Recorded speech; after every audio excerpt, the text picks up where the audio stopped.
명의신탁 관련해 가지고는요. 어떤 일이 있었느냐?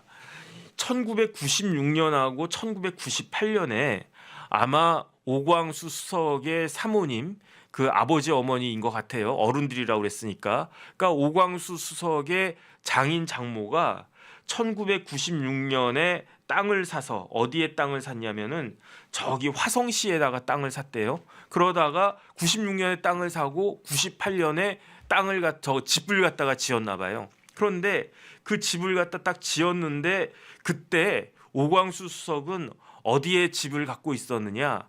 대치동에 아파트를 갖고 있었대. 그런데 그 장인 장모가 오광수 수석의 장인 장모가 아예 그래도 화성에다가 그 땅하고 건물을 갖다가 그 집을 갖다가 지었는데 이 집은 우리 딸 걸로 해줘야지 해가지고 딸 명의로 해줬대요. 그리고 사모님 명의로. 그러니까 어떻게 됐느냐? 98년에 그 딸 앞으로 해놓으니까 98년에 화성에도 집이 있고 그 다음에 그 오광수 수석이 대치동에도 아파트가 있고 그러면 1가구 2주택이 되잖아요. 2005년도에. 그럼 어떻게 됩니까? 뭐 세금도 많아지고 그 다음에 2005년도면은 1990년대 그 오광수 수석 잘 나갈 때였으니까 그러니까 그 오광수 수석이 이러면 안 되겠다 싶어가지고 그래가지고 2005년도에 저 화성에 있는 집을 오광수 수석의 친구한테 매도하는 형식으로 넘겨버려요. 소유권을. 그러니까 다시 한번 정리하면 1998년에 오광수 수석의 장인 장모가 집을 지었는데 그 집의 명의를 오광수 수석의 와이프 사모님 명의로 해놨는데 그런데 보니까 자꾸 이제 검사로서 이렇게 막 승승장구를 하는 거예요. 보니까 뭐 대검 중수부에만 계속 있고 막 그랬었단 말이에요. 그러니까 내가 출세할 것 같은데 그런데 1가구 2주택이야. 그 세금 문제도 있고 그다음에 대치동에 아파트도 샀는데 그러니까 2005년도에 명의 신탁을 하는 거예요. 그러니까 소유권을 오광수 수석의 그 성균관대 법대 친구한테 소유권을 넘겨주는 척, 그 집을 갖다가 판 척하면서 그 소유권을 친구 명의로 해놓고 그런데 실질적으로는 넘긴 것이 아니다 해가지고 그 명의 신탁을 한 거죠. 2005년도에. 그리고 난 다음에 그 찜찜하지 않겠습니까? 무지하게 친한 친구였나 봐요. 그러니까 내 집을 그 친구 앞으로 그냥 넘긴 거지. 뭐 돈이 왔다 갔다 하는 흔적은 있었겠지만 그 돈을 뭐 실질적으로 뭐 이렇게 했겠습니까?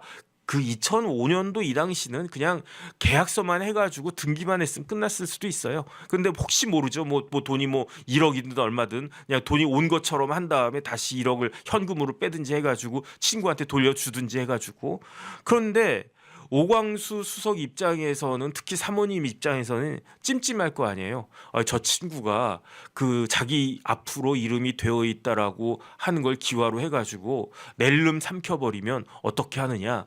그래가지고 2007년도에 그 오광수 수석의 사모님이 그 각서를 받아요. 그 오광수 수석 친구한테. 어떤 각서를 받느냐?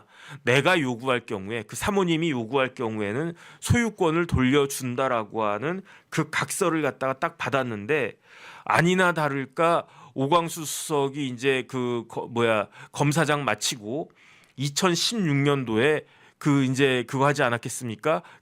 2016년도에 개업을 딱 했는데 이제 더 이상 공직자가 아니에요. 눈치 볼 필요도 없어요. 그런데 화성시의 그 땅값은 또 많이 오르지 않았겠습니까? 그러니까 이거 조금 이상한데 싶어가지고 느낌이 좀 싸한데 싶어가지고 그 친했던 친구한테 그 집을 갖다 소유권 다시 넘겨라라고 이야기를 했는데 그 친구가 소유권을 넘기지 않는 거예요. 그래가지고 2020년에 소송까지 제기해서 믿고 맡기고 집까지 넘겨줄 정도로 명의 넘겨줄 정도로 그렇게 친했던 친구였던 것 같은데 그 친구가 그러니까 제가 봤을 때 돈 앞에서는 장사가 없는 것 같아요.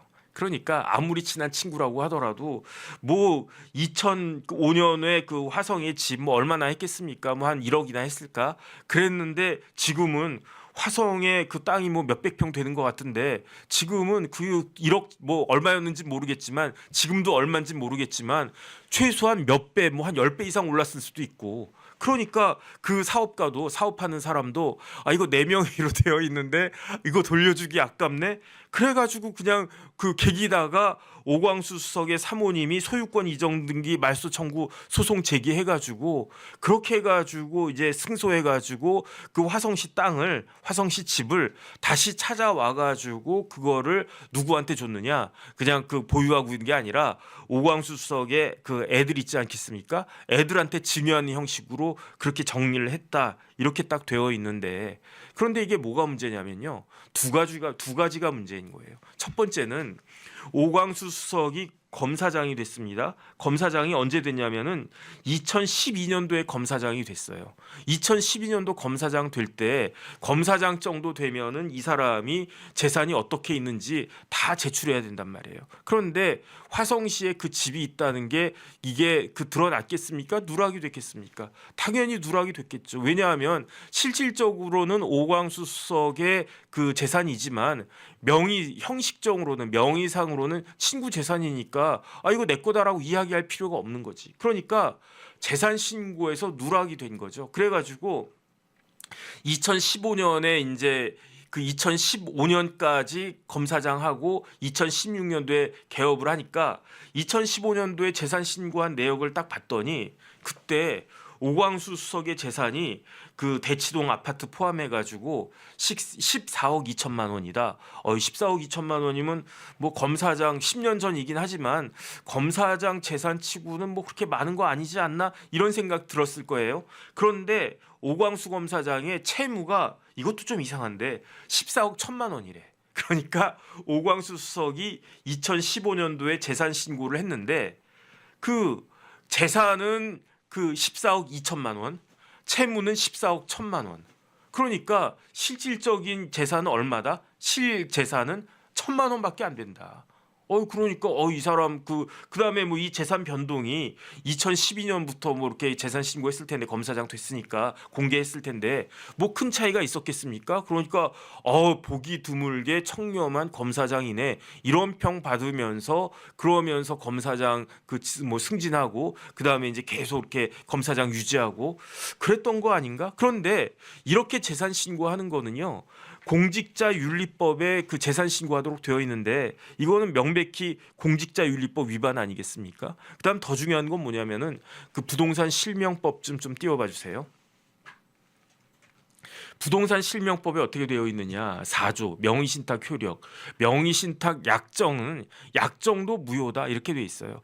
그런데 이 각서를 가지고 그 와이프가 그 승소했다라고 했는데 어떻게 승소했는지 모르겠어요. 저는 이해가 안 됩니다. 왜냐하면 명의신탁 약정 자체가 무효니까 그러니까 소유권 이전 등기는 안 주고 그냥 뭐 돈이라도 돌려주고 뭐 그래야 될 것 같은데 어쨌든 그건 잘 모르겠는데 승소하긴 했대요. 근데 법적으로는 명의신탁 약정은 약정 자체가 무효다. 더 중요한 건 뭐냐면 뭐 그 밑에 과징금도 내야 되는데 더 중요한 건 뭐냐면 그 다음 페이지 명의신탁한 경우에는요 벌칙이 있어요. 그러니까 명의신탁한 사람 이 경우에는 그 오광수 수석의 사모님이나 오광수 수석이 될 겁니다. 명의신탁자는 그 징역이 얼마라고요? 징역이 5년이에요. 5년. 벌금이 2억이에요. 이렇게 작지 않은 중형에 처해질 수 있는 범죄가 그 명의신탁인데 그 다음에 명의수탁자 그 명의수탁자 있지 않습니까? 저 명의수탁자는 누구냐면 오광수 수석의 친구예요. 이 사람도 3년 이하 징역이나 1억 이하의 벌금에 처해지는 거예요. 그러니까 명의신탁은 범죄란 말이에요. 그런데 왜 명의신탁이 왜 범죄냐? 우리나라가 압축적인 고도 성장을 하면서 부동산 값이 막 폭등했잖아요. 그 과정에 뭐가 있었느냐? 부동산 투기가 있었단 말이에요.